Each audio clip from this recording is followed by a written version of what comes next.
Operation jackpot ছিল ১৯৭১ সালের মহান মুক্তিযুদ্ধের সময় মুক্তিবাহিনীর নৌ কমান্ডোদের দ্বারা পরিচালিত সবচেয়ে সাহসিক, পরিকল্পিত ও ফলপ্রসূ গেরিলা অভিযান। এটি ছিল একটি আত্মঘাতী মিশন, যেখানে কয়েকশো প্রশিক্ষিত বাঙালি নৌ কমান্ডো পাকিস্তানি বাহিনীর জাহাজ, বন্দর ও নৌঘাঁটি ধ্বংস করে যুদ্ধের মোড় ঘুরিয়ে দিয়েছিল। তাদের অসম সাহসিকতা, আত্মত্যাগ ও বুদ্ধিমত্তার কারণেই পাকিস্তানি বাহিনীর সরবরাহ ব্যবস্থা ভেঙে পড়ে এবং মুক্তিযুদ্ধের বিজয় ত্বরান্বিত হয়। ১৯৭১ সালের ২৫ মার্চ কালো রাত। পাকিস্তানি হানাদার বাহিনী নিরস্ত্র বাঙালিদের ওপর ঝাঁপিয়ে পড়ে। শুরু হয় গণহত্যা, অগ্নিসংযোগ ও লুণ্ঠন। বাঙালিরা তখন রুখে দাঁড়ানোর সিদ্ধান্ত নেয়। হাজার হাজার বাঙালি সেনা, পুলিশ, ইপিআর সদস্য ও সাধারণ যুবক ভারতে যান মুক্তিযুদ্ধে যোগ দিতে। তাদের মধ্যে ছিলেন পাকিস্তান নৌবাহিনীর সাবমেরিনার ও নৌকর্মীরাও।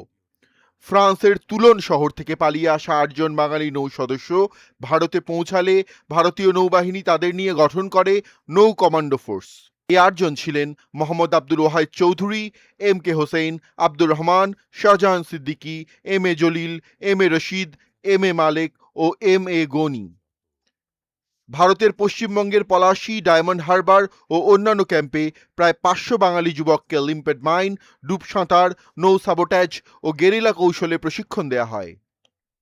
এই কমান্ডোদের ৪টি দলে ভাগ করে দেশের অভ্যন্তরে পাঠানো হয় চট্টগ্রাম, মোংলা, চাঁদপুর ও নারায়ণগঞ্জ বন্দরে একযোগে আক্রমণের পরিকল্পনা নিয়ে।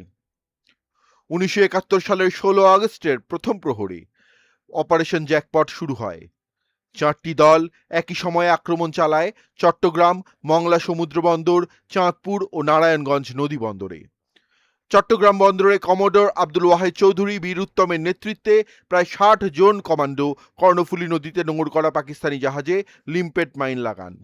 বিস্ফোরণে ১১টি জাহাজ ডুবে যায়, বন্দরের চ্যানেল অবরুদ্ধ হয়ে পড়ে এবং পাকিস্তানি বাহিনীর সরবরাহ ব্যবস্থা কার্যত অচল হয়ে পড়ে।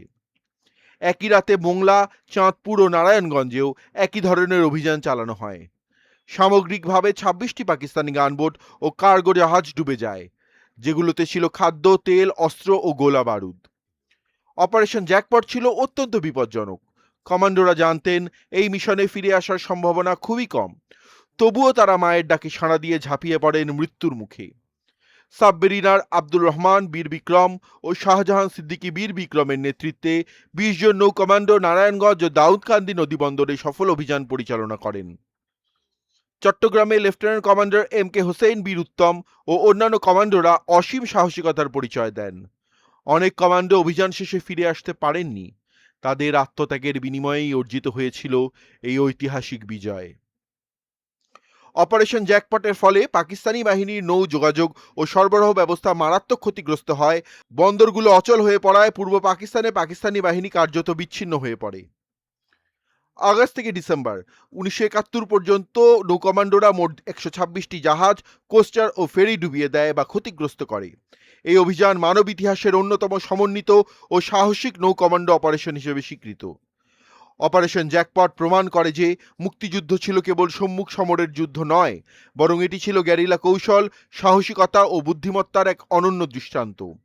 এই অভিযান দেখিয়ে দেয় সঠিক পরিকল্পনা, প্রশিক্ষণ ও আত্মত্যাগের মাধ্যমে অসম্ভবকেও সম্ভব করা যায়। মুক্তিযুদ্ধের এই নৌ অধ্যায় বাংলাদেশের ইতিহাসে চিরস্মরণীয় হয়ে আছে। অপারেশন জ্যাকপট ছিল মুক্তিযুদ্ধের এক গৌরবোজ্জ্বল অধ্যায়, যেখানে কয়েকশো বাঙালি নৌ কমান্ডো অসীম সাহসিকতার সাথে পাকিস্তানি নৌবাহিনীকে চ্যালেঞ্জ করেছিল। তাদের আত্মত্যাগ ও বীরত্বের কারণেই ১৯৭১ সালের ১৬ই ডিসেম্বর অর্জিত হয়েছিল আমাদের মহান বিজয়।